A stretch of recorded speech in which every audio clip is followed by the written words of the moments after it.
Hi everyone, it's Matt from Shuttout and welcome to another episode of Shuttout Weekly. Today I will try to explain you what bracketing is and how to use it to improve your landscape photography with just one click in Lightroom. Well, almost one click. With this simple tip you will be able to change photos that look like this into something like this.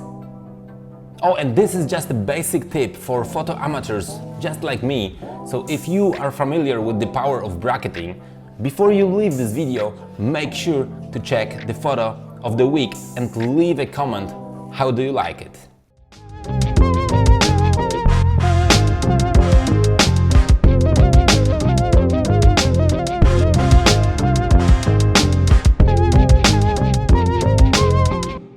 Before we'll dive into Lightroom, please let me try to explain what bracketing is, because we will use this technique.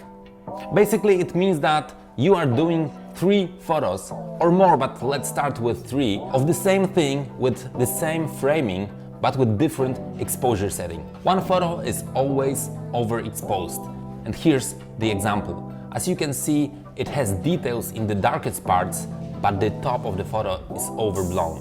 The second photo is just a correct exposure from the camera, like this. And it's something in the middle. As you can see, there are still some details in the sky missing. And the third photo is always underexposed, like this one. And this one will help us to keep the details in highlights. Of course, you can do all those photos manually just by changing exposure settings to get the same results. But it's a pain in the ass, so there's an option, bracketing option, in most of the DSLR and mirrorless cameras. The only thing you need to set up is how many photos you want to take.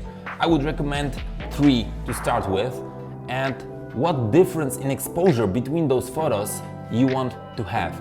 If you need more help, just search YouTube on how to set up bracketing and add your camera model, and you will find proper videos for sure. Good thing is that in some cases you don't even need tripod for this, and in some cameras, after setting it up correctly, you will take 3 photos one after another with one press of the shutter. Just make sure your hand is steady, because we need the same framing for each image. And don't try this during windy weather. Now, when we've got those 3 photos, it's time to combine them together. So let's go into Lightroom. You can see all 3 photos here. First one overexposed, second one in the middle, and the third one underexposed. So the only thing we need to do is to select all those 3 photos together, press right mouse button, and then just pick this photo merge and HDR option.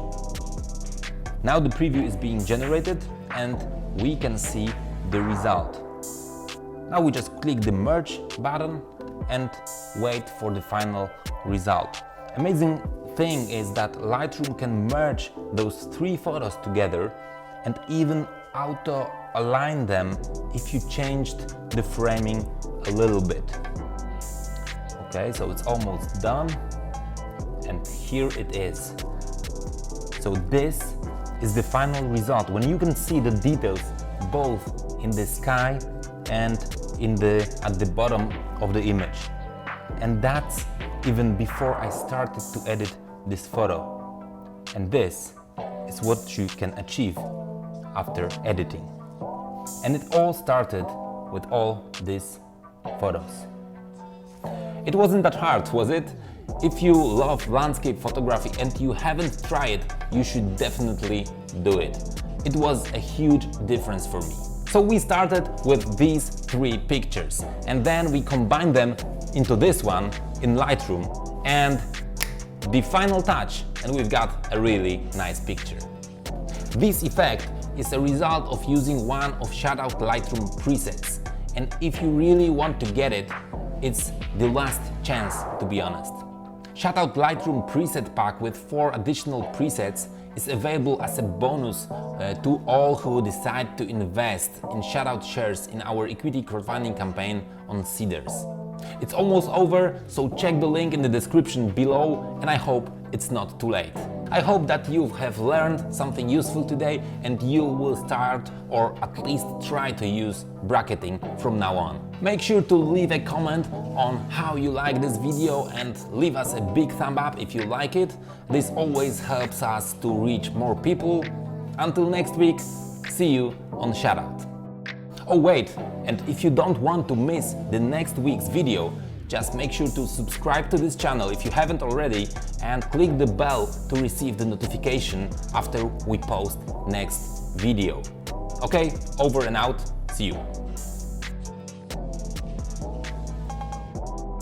Oh wait, if you need more help, just search YouTube on how to set up